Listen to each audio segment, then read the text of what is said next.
I'm Travis Frame, and this is Frame by Frame. And today I thought I would talk about kind of what's the big deal in the film world right now, at least the superhero film world, and that's the Snyder Cut or Zack Snyder's Justice League. This film uh, is strange that it happened, and I kind of want to talk about it. And so this video is going to be a little different than some of my other videos. Um, Obviously, I try to have no spoilers in all of my videos, but so I'll have non-spoilers to start, and then a second section with spoilers later on in the video. I kind of want to just go stream of consciousness, kind of talk about it, see where it leads. So I have no idea how long this video is going to be as of right now, and it probably won't have much editing. It will just kind of be my thoughts. So just to let everyone know that, and I hope everyone enjoys the video. So I'll start off kind of talking about my thoughts on the original. I did not like the 2017 Justice League particularly. I did not see it when it first came out. In fact, I saw it for the first time about a month or two ago in preparation for the Snyder Cut coming out because I figured I'd give it a chance. And I just wasn't a big fan of it. Um, and so I didn't have a lot of hype going in, but I feel like I should give a little bit more context to kind of leading up. I love comic books. I love comic book movies. If you know me, you know that. I'm a fanboy of both Marvel films and DC films. Just to give some statistics, my average MCU film rating is a 7.57, and my average DCEU film rating is a 7.0. That's if you include the original Justice League. I haven't seen Wonder Woman 2 yet, and so that's without the Snyder Cut. So obviously, I probably like the DC universe a little bit more than the average person, and I like the movies a little bit more than most people do, just because I enjoy fun superhero action. I think that they're flawed. I think a lot of Marvel movies are flawed.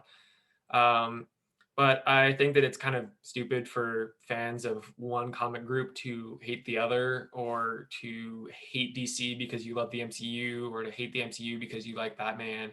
Like, it's okay to like both. And if the DC universe starts being good, it means that Marvel will have to match that, and they can't be lazy. And it's just better for the filmmaking atmosphere for superhero movies, and it prevents stagnation.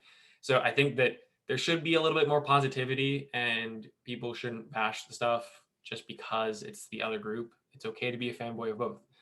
Um, so, kind of with that backstory over, I want to talk about the Snyder Cut, and it's good. I thoroughly enjoyed it. I think that Justice League was probably my least favorite of the DCEU films that I've seen, and I think that Zack Snyder's Justice League is probably my favorite.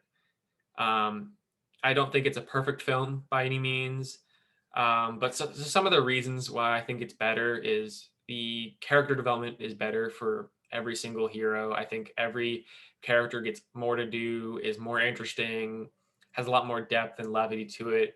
The villains are a lot better. Steppenwolf is significantly more interesting.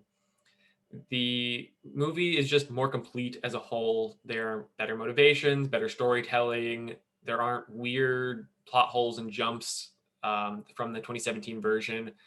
The CGI I thought was a lot better, even though it was still spotty at times. Um, and I thought the score was better. There was an aspect of the score that I wasn't the biggest fan of, um, but I thought that Junkie XL did a very good job. If you don't know who that is, they did the score for Mad Max Fury Road, among other things. And it's just a more complete film overall. I think that despite the 4 hour and 2 minute runtime, it didn't drag. And I think that personally, if you won't watch a movie because it's too long, then that's your loss, and you're missing out because a movie should be as long as it needs to be. And I think that this movie needed to be this long. Maybe it didn't need to be 4 hours and 2 minutes, but I think that it does a great job with the runtime that it has. The runtime suits the epic nature of the storytelling, and it fits the film. Not every film can be 4 hours, and it doesn't make sense for every. But for this one, it does, and I think it works.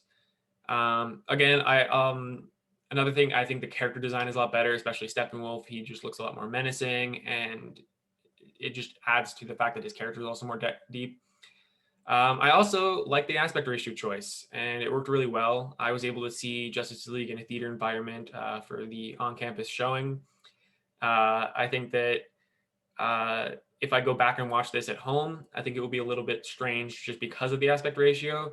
But I think that it was a movie that was originally made to be in theaters, and I will not critique the home viewing experience for that, even if the aspect ratio is a little bit odd at home, because in a theater environment, it worked really well.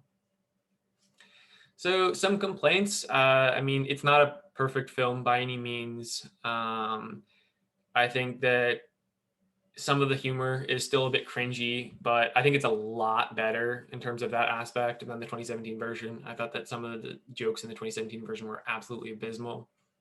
The CGI at times can go from great to really below average, and because a lot of the CGI in this one's better, when the CGI is at the quality of the 2017 version, it kind of sticks out. Which, I mean, I'm glad that the other CGI is better, but it's unfortunate that it's still a little spotty. Some parts of the film feel slightly jarring as it jumps around due to the drastic scene changes and the like locations. It sometimes feels like new scenes were placed between the old without as much thought for flow. However, it still flows significantly better than the 2017 version. I think that the aspect of the score that I was talking about earlier, the Wonder Woman theme is played a little excessively and can become a distraction. And Aquaman and Wonder Woman aren't developed quite as well as the other characters, and they don't have a lot of evolution. Maybe this is because at the time of filming, Wonder Woman had just gotten her own solo film, and Aquaman's solo film was in development. So it was kind of expected that a lot of their character progression would come through those those films. And so that I don't mind as much because I do enjoy those films. But it is just something that I noticed in the film. They do still both have essential roles within Justice League, but they don't have some of the depth the other characters do. Overall, it's quite better in literally every possible way from the 2017 movie, and goes from being an average to a below average film to a great one. I personally would rate, well, when I rated the 2017 Justice League, like however long ago I saw it, a month or two ago, I gave it a 6, and I'm considering dropping it to a 5 out of 10, just because of how disappointing it is with how much they cut. And I would give the Zack Snyder's Justice League an 8. I thought it was a great, very enjoyable movie and was really good. I think there will be some that say that it's only better because it's more time to work with the characters. And obviously, this is true. When you have more time, you can spend more time on each individual character. But I think that the film utilizes this runtime, and it never feels as though something is added just to be there. I think it needs to be as long as it is, because it's not just a matter of runtime. It's that it is wanting to be an epic, and it wants to be this big movie. And sometimes you need to have a lot of stuff happen for that to be accomplished. I think that there are people online that I've seen that are saying that it's only good because it's so long, but it's also bad and they won't watch it because it's too long. And I think that that's just stupid. If that's your reason, you're just trying to find hate with the movie, and that's just, it's honestly disrespectful to the filmmakers. And long movies might not be a thing, and that's okay. But don't hate on the movie just to do that. Along with that, I think the movie is not only objectively better, but I also found it a lot more enjoyable and fun. Even with the darker tone, it just had better action scenes. The action scenes felt more justified. They had depth to them. And lastly, before spoilers, I found the choice to change the film to an R rating. I think it worked really well. As you know, if you know me, R rating equals masterpiece. Clearly. So this is obviously a masterpiece. But in all honesty, while the R-rated violence isn't needed for the film to be good, it does add a level of menace and grit to the film. It works with the tone and meshes pretty well. I do think that the film would have been good and would have been fine without the blood and would have still been great. But I'm glad that Zack was able to make the more mature superhero movie that he truly wanted to tell. So that's kind of my thoughts for the non-spoiler section, and just kind of my overall thoughts on Zack Snyder's Justice League. I thought it was really enjoyable, and I think it's cool to talk about. Very rarely does a filmmaker get to look back at complaints that someone had with a movie and get another shot. Rarely does someone get the helm taken away from them and get a step back into the movie and actually fulfill their creative vision. And I think that that's really cool. And I really appreciate that that was a film that was able to be made. I think that it's a great step forward for the DC universe, a great step forward for DC filmmaking, and it's just a really good film.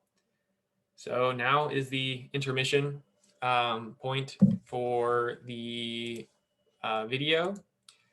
I will be doing the Cholula drink thing that I have to do. This is an unopened bottle of Cholula. So as you may know, if you've followed my video, this is completely, or my channel, or my Twitter, this is completely unrelated to Zack Snyder's Justice League. I tweeted last year that if I did not finish my Lars von Trier video series by mid-February, I would drink a bottle of Cholula. Well, I didn't post a single video. So yeah, I'm going to drink this whole bottle. It might take a while. So I do promise that those videos will come eventually, because obviously they are something I want to make. They're something that I've written already, and they are films that mean a lot to me. But a promise is a promise. And while this is draining, I guess I will find the tweet.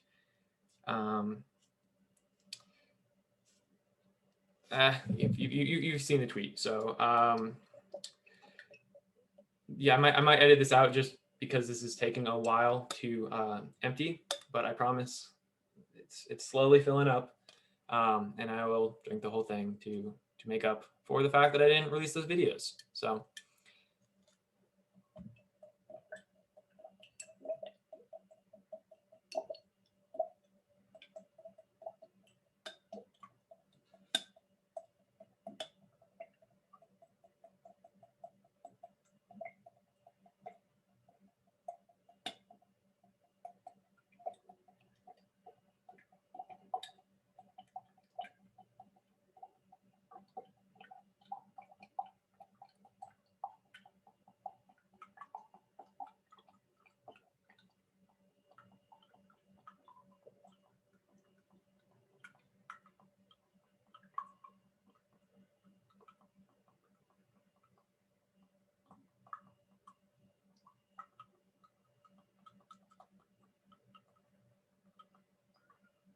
almost there.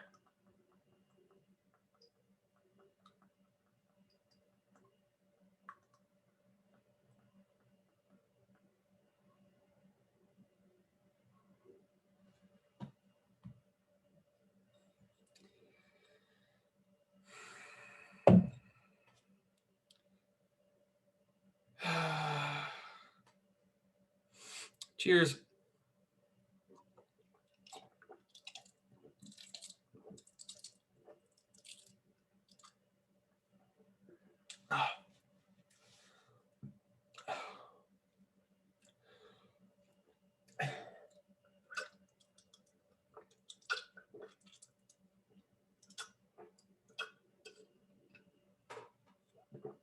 Oh, oh God.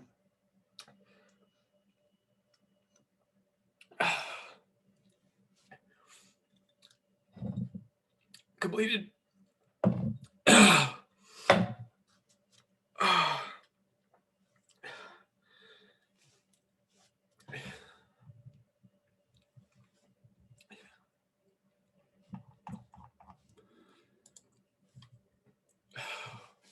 Oh man.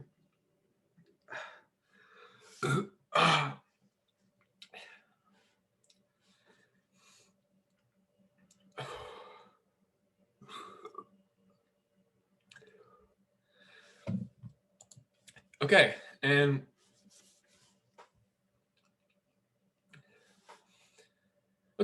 and back talking to, oh man, back talking about Zack Snyder's Justice League. So, um, oh man, that burns. Oh man. Oh.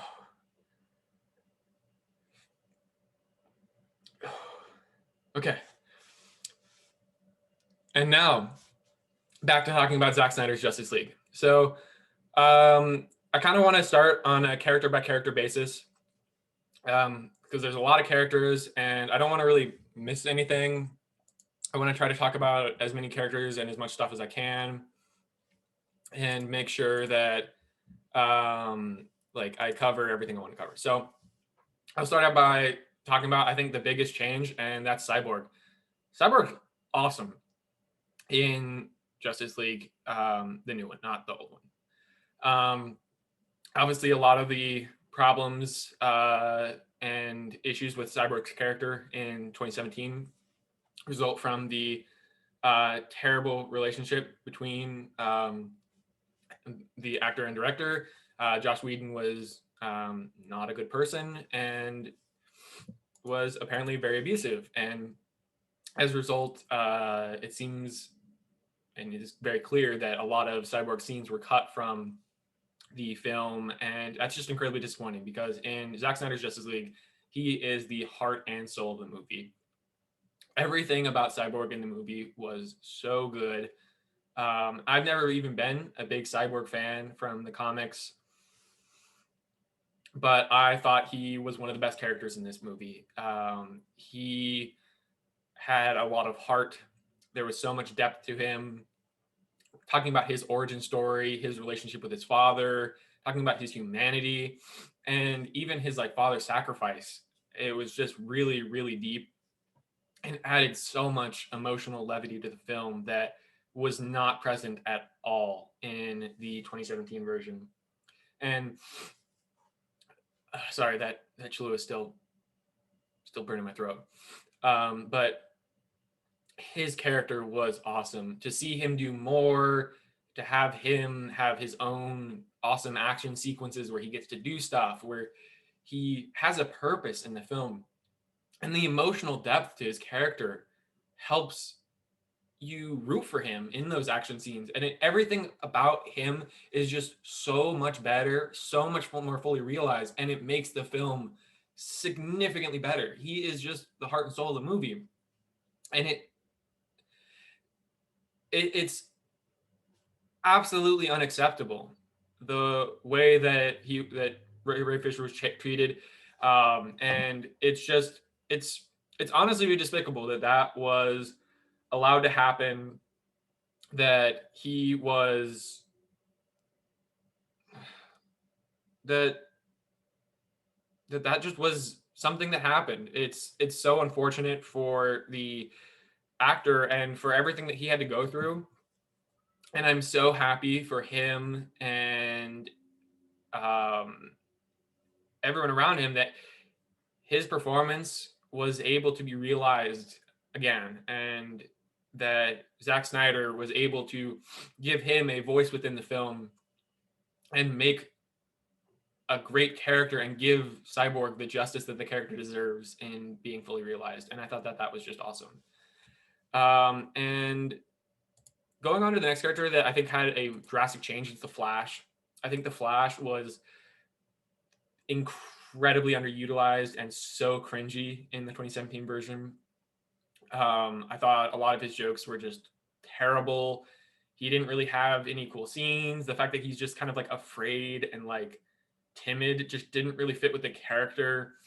And I'm a big Flash fan. I love Flash in the comics. I love like everything Flash related. I even really like the CW show for the first couple seasons. And so to see more depth to the Flash, to see more scenes with him, to see him be a little bit more mature. Obviously, he's still kind of the butt of a lot of the jokes. He's still a lot of the comic relief, and it doesn't always work. And that definitely is a problem at some points, and is a little disappointing, because I think that he can be a really funny character, and he wasn't really. And that is, I think, one of the bigger flaws with this film is that his character still doesn't really feel like he has a voice or like a purpose. And so that's one of the things I would say about the Flash. But the best part of the Flash character, and one of the best parts of Zack Snyder's Justice League, is how he's treated in the finale. God, that Russian family scene was so stupid in the 2017 version. It was so dumb. And it just took him out of the fight. It made him completely useless. It made him an irrelevant part of the Justice League. And it absolutely throws a character that I love in the trash. And to see what Zack Snyder wanted to have happen, and to see that on screen where he reverses time and he changes the outcome of the movie, he saves the day, is exactly what should have happened. And it works so well. It makes the character have a purpose, a meaning. He's there, present in the finale. And Cyborg and Flash, the characters that didn't really have much of an impact on the ending of the 2017 version, are the key elements in the finale of the Zack Snyder's version. And that's what it should be. Every character should be contributing. That's what the Justice League is. It's that they are better together, that they're stronger together. And so to see those characters actually be treated like that was amazing to see as a comic book fan and a Justice League fan. Because that's one of the things that Marvel's done pretty well in a lot of their movies, is that in a lot of the scenes, it feels like all of the Avengers have a purpose to be there, whether it's leadership or camaraderie or pure strength. Like, they have a reason to be there. And finally, it felt like they were all supposed to be there. Like, they all needed to be there for them to win. And they all did need to be there for them to win. And that's what made it so amazing, and why I thoroughly enjoyed the changes, significantly upgraded changes for the Flash and Cyborg. So moving on to Superman, I love the black suit. I think it's awesome. But also his character just had a lot more depth. I think that his extended conversations with Martha Kent and Lois Lane added a lot to the character. I think that his backstory and him coming back and reintroducing himself, even though it hasn't been that long within like the cinematic universe, you can feel that he's still kind of lost coming back. And it really gave that a lot more weight this time around. And also the whole aspect of his revival in the film was treated so much better. Like, is it ethical? Is it right? What are the consequences? All of that was delved into so much more in the Snyder cut than it was in the 2017 version, which almost completely ignored that at all. It was basically, oh, he's back. And kind of to add on to Cyborgs again, the whole backstory of the mother boxes and what they can do and their abilities helps add to the Cyborg character, and it helps add so much to the resurrection of Superman. It explains why he's able to be resurrected. It doesn't just be like, oh, we throw this in the water and it gets hit by Flash and now he's alive again. Like, it explains, even if it's a little convoluted, it explains why that's something that's able to happen and why they wanted to bring Superman back and why they thought maybe they did, maybe they didn't, maybe they wasn't the right thing to do. And I think that that's a significant upgrade over the film. It explains a lot of one of the, I'd say, weirdest parts of the 2017 version that just really didn't feel explained. And also after that scene, the Cyborg's father's sacrifice, Silas Stone's sacrifice, just made a lot more sense. And it fit really well within that kind of scene. Like, there's a birth and a death, or a rebirth and a death within that sequence, and it really fits well together. And I thought that was really well done. And I think the Superman character just overall was treated a lot better. And I mean, obviously Zack Snyder's already worked with the Superman character before. Joss Whedon had not. Joss Whedon's also a hack. But Zack Snyder knew how to handle the character and knew how to progress him and knew how he wanted to continue with him. And it shows. It shows how much better he is in this version. And then on to Batman. Thank God he wasn't cracking jokes the whole time. He was actually useful and didn't seem like an 80-year-old man dressed as Batman, sluggishly moving throughout the film. Like, you could tell his tactics, his motivations, his genius was so much more present within this film, and he actually got to do cool stuff, which is what Batman should be doing. Batman should be doing cool stuff. He shouldn't be this old guy figure that isn't doing anything. Like he was just so much better, and Batman's my favorite. A lot of people know that, and so it was good to see him treated right. The scenes between him and Alfred, I think, were really nice, and it showed that dynamic a little bit more, gives him some more humanity, and the fact that he got to do more in this final sequence of the film was just nice. It was nice to see him more fully realized. For Wonder Woman and Aquaman, I think that they were more fleshed out. Again, as I said earlier in the non-spoiler part, I don't think they were as fleshed out as some of the other characters, but they still got to do more. I feel like every aspect of what they did was better. It set up Aquaman a lot better, and it flows that this movie would flow into Aquaman significantly better, I think. And I just like the way that the characters acted and interacted a lot more. And kind of wrapping up the Justice League, I think that overall, the way that the characters kind of communicate, work together, just felt so much more natural. It didn't feel forced. It didn't feel like they didn't want to be there. It felt like they were all teaming up to accomplish something greater. And it just added a lot to the characters and the team. Because the team is kind of a character. Like that relationship is such an integral part of what makes the Justice League the Justice League. And that was present. And I don't think that that was present at all in the 2017 version. And to see that being present, it was just awesome. So now to get into like deep spoilers, I thought that the Martian Manhunter reveal was so cool. I love the Martian Manhunter. I think he's an awesome character. I have a little bit of mixed feelings about the design of the character.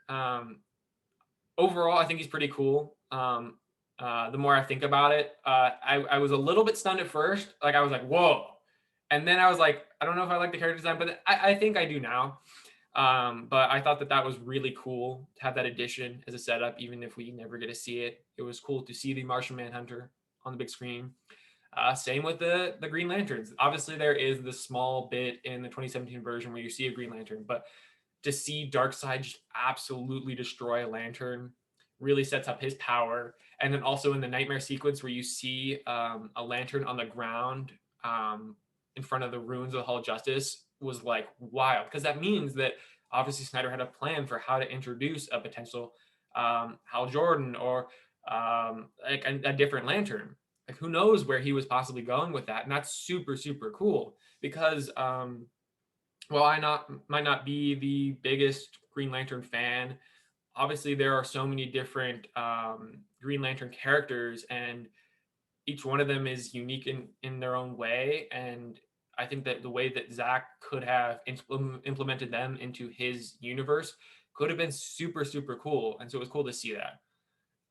For Alfred, I thought his scenes with Batman were a lot better. I think that he was just a more developed character. That's kind of all I have to say for that. I love the addition of Iris West. She gives a lot more setup for a potential Flash movie without feeling like it was forced in. It made sense in the context of setting up the Flash within a character for this movie.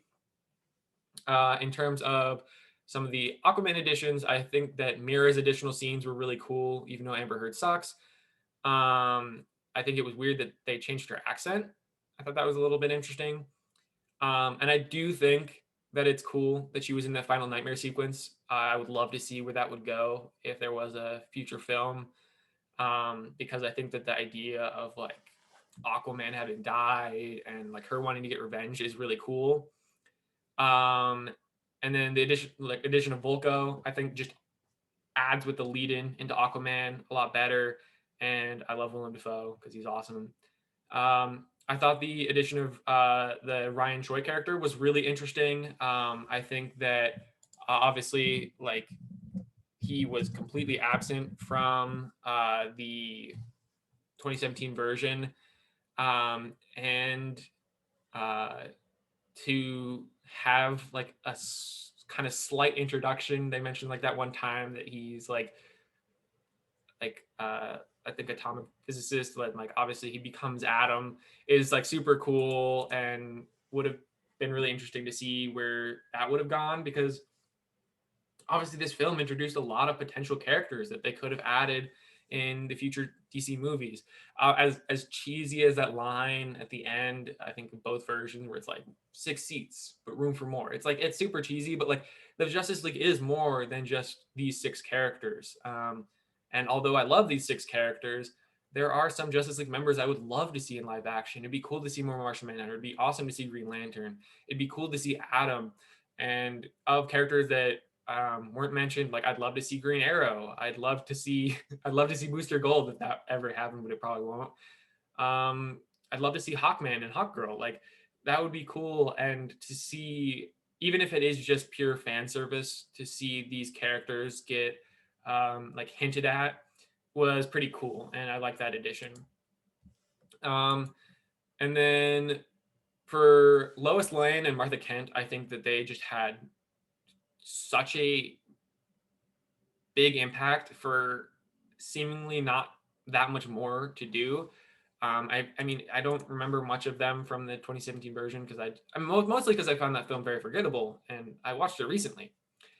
But I think that their scenes with Clark were pretty strong and added a lot of emotion to the movie. Their scene together, even though there's the Martian Manhunter element to that scene that kind of makes it a little bit weird, was pretty powerful. And I have my own reasoning for why I don't think that scene doesn't work. I've seen people online say that Martian Manhunter being Martha Kent in that scene undermines it. But I mean, Martian Manhunter can read minds, so he would know exactly what Martha Kent wanted to say. Perhaps he's doing that just to help Lois because that's how he feels he can help with the way the world is right now. And so that's kind of how I viewed it, is that was what Martian Manhunter's way of helping with his abilities and with his powers. And I don't think it undermines it, because I think that is a genuine conversation that Martha Kent and Lois Lane would have had regardless. But because both of them are in grieving, maybe it would have been a lot longer, because obviously that helped Lois and helped her character and her evolution and her acceptance. And so I thought that was really good. And the scene at the farm, I think, adds a lot to the Superman character and his humanization, especially after being brought back. He's obviously a very Jesus-like figure. And to make sure that he's still humanized is important, because otherwise he is this kind of like bleak god character that is completely unrelatable. And I think that the scene at the farm did a lot to add to that, and a large part of that is because of Martha Kent and Lois Lane. And then on to the villains. Steppenwolf was so much better. Suit and voice vastly superior to the 2017 version. I loved that the armor was like dynamic and worked kind of like how the mother boxes did. And also, shockingly, the character felt a lot more deep and even sympathetic at times. I think that the face capture helped to provide the character with a shocking amount of emotion compared to like the bland wall that he was before. I loved the dynamic with Darkseid, and I even found myself wanting to know more about Steppenwolf's backstory. And I did not care about Steppenwolf in the 2017 version at all. And now this version, with some slight changes, made me want to know more about the character. And also, the death of Steppenwolf is just handled so much better. It's an absolute joke in the 2017 version that they smell fear and that the own parademons take down Step. That's so stupid. That's just so stupid. And to have the Justice League come together and defeat him makes sense. That's how it should end. That is how the movie should end. And to have that lead into the Darkseid scene works really well. That's how it should have been handled, and that's how it was handled in this, and it was awesome. So overall, Steppenwolf was just really awesome and significantly better. And then Darkseid. Darkseid's awesome. He's such a cool character. Obviously, a lot of people are going to point to the parallels between him and Thanos, and there are clear parallels between him and Thanos. Darkseid has the ever-long quest to find the anti-life equation, and Thanos has the quest to please death, or in the Marvel world, to solve overpopulation. And while Darkseid doesn't have the depth that like the MCU's Thanos does, he doesn't need to. I don't think. I think Darkseid can be this pure evil character and still be a good character. And I think that's really cool. Also, anyone I keep seeing online that Darkseid got his like he got destroyed really easily in the fight in the backstory scene, was clearly not paying attention to the fact that it was a young and less experienced Darkseid, and it's clear that he does not have the Omega powers yet because he doesn't use the Omega beams, which he does later on in one of the nightmare sequences, which obviously are a key part of what makes Darkseid Darkseid. And also, he was fighting the full force of the Greek gods, 3 separate armies, and a lantern, and he destroyed the Green Lantern so easily. And it's like, to say that Darkseid's not menacing because he got beat when he was like thousands of years younger and wasn't at full power and was facing an absolutely absurd army is stupid, because that's the whole point, that mankind, Amazon kind, Atlanteans, the gods, lanterns came together to defeat him.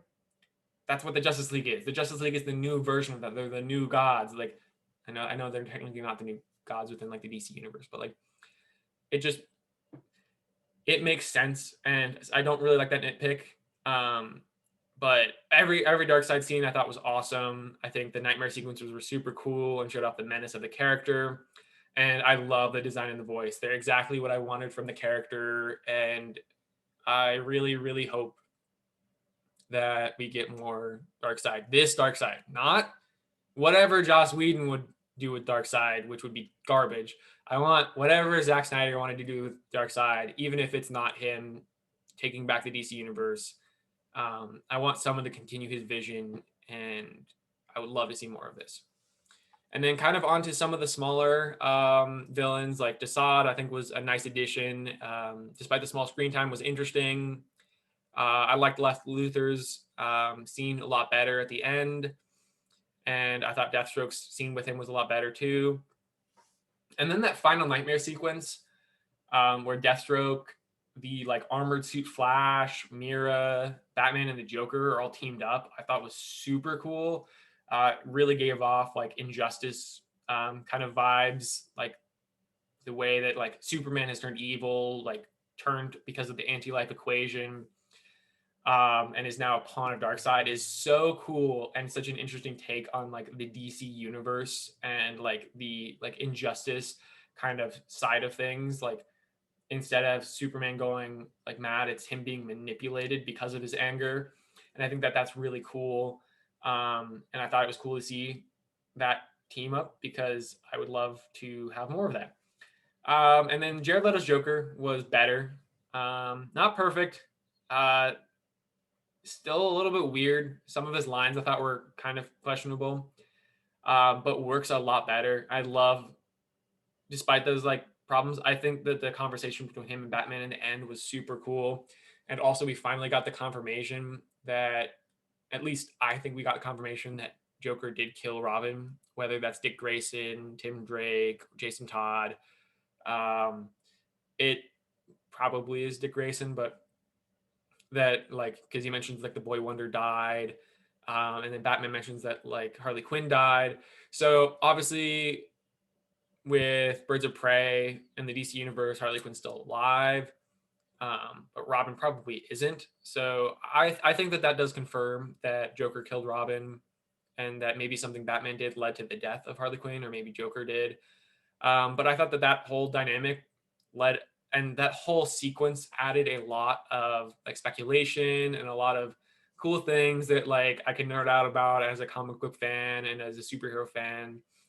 And even if it never comes to fruition and we never get more of that again, I'm just happy that this happened. I'm happy that the Snyder Cut was real. I'm happy that it was able to be shown. I'm happy that I was able to see it. I was happy that I was able to see it in a theater.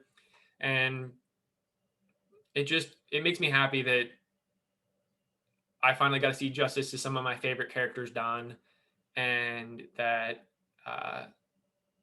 that it was good, that it was legitimately really good and fun. And I imagined I would see this movie and dismiss it, but I'd maybe enjoy it.